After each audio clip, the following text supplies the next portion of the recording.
Hello mga kabos, magandang gabi po sa inyong lahat. Yan, magandang gabi Munsyano family, sa ating mga YT friends, magandang gabi po sa inyong lahat.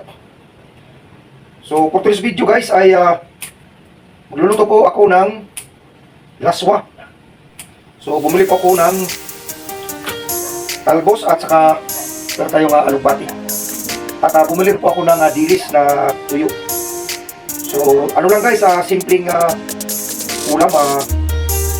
Alam ko marami pong makaka-relate nito at lalo na sa mga kapwa ko Bisaya, no? So masarap ito na ulam at wala masyadong lahok. So hindi ko na ito lalagyan guys ng kamatis at sibuyas at napakamahal.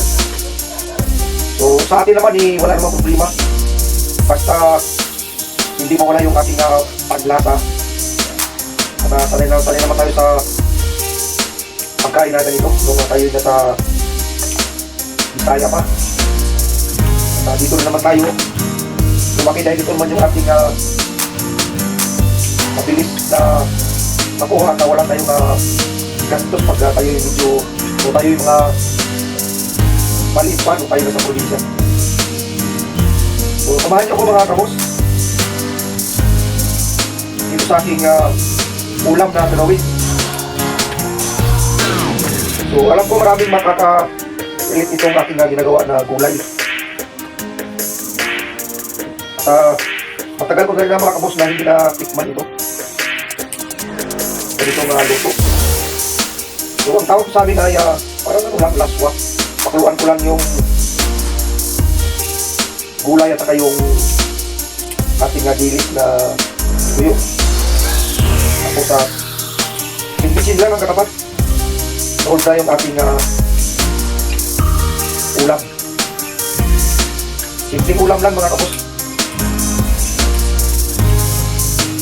At nakakabusog at hindi lang makatasilan ng ating nagawa. Yan, laban yan. Naghanap ako dito mga kapos na ano ng yung Chinese na talbos. Pero din sa amin yung video tinda ko para siyang maliit. Wala akong makita dito na yung kulay puti. Yung nandito kasi malalapad na kulay ulam. Pero okay na naman to. Kaya bali hugasan ko lang siya guys para malinis yung ating mga talbos. So pakuluan lang to guys para mga dalawang bis lang ako pwede na pangit din naman ito pag na-overcook. Kailangan na-drain pa yung kanyang dahon.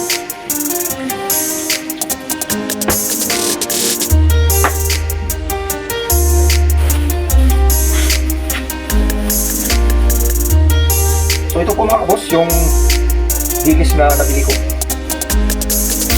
Kasa na natin. Lagay ko na mga kabos yung ating malalaking isda. Maganda naman kapos kung meron tayong so hindi lang natin ang hindi ano lang mga kapos kunti lang magkapapalas naman bago natin maganda. Tapos meron tayo ng asin-muto nakalaman asin-muto.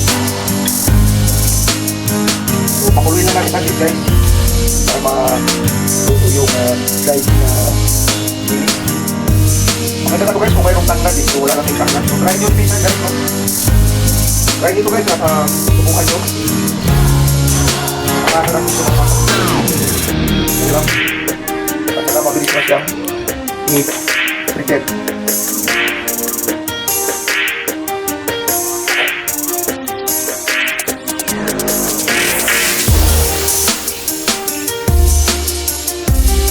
So guys, ito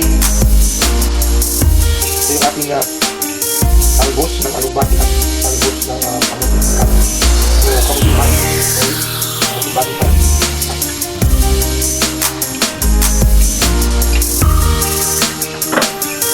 Yan, napakaluin lang natin guys. Para lang maluto yung ating dako na gulay. At ito guys yung ating magiging pakulan. Kung meron kayong ano guys, daing, maganda rin daing. Kakasya lang para hindi na lumaalam. Daing, bagong rin. So ano lang to guys, talbos ng kamote at ano ba, mabilis lang, biglang walang kamatis at walang pulas.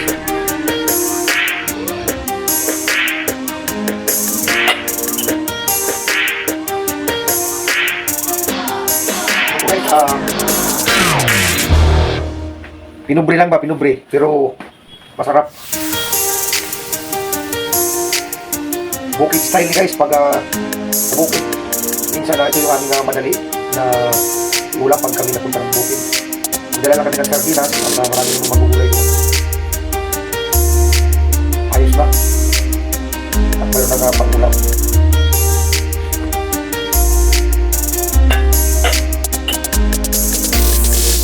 Guys, bali titikman ko lang kung tama na ulit natin laga.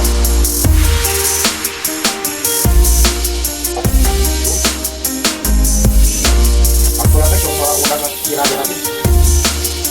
So kailangan lang guys huwag masyadong marami ang tubig para yung katas ng mga gulay ay yun ang nalalataan sa kanyang sabaw. Nasang gulay yung sabaw guys. Ang ganitong gulay guys ay marami ang mga kain na dito. Walang ito magkita. So, natural yung ating at maraming salamat pala guys sa mga sumuporta sa ating mga live. Salamat sa inyong oras at sa inyong mga komento doon po sa mga ginagawang bandong na design. So yan guys, balik ko muna na ito. So, ito na yung ating pinakamasarap na ulam. Bali dito ko guys ang tulog ko sa aking nagluto. At ang hindi na matagal na sila ko dito yung matagal na luto dahil ang ating yung pinakaplik kaya lanang po. Okay guys. So, hihil ko guys yung ating ulam. So tara mga kabos, kain po tayo habang mainit pa ito guys. Ito ay masarap. Organic na organic.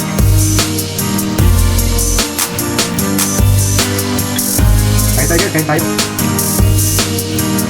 Ating laswa. Panalo talaga yung pinakabaw na. Lasa na gulay.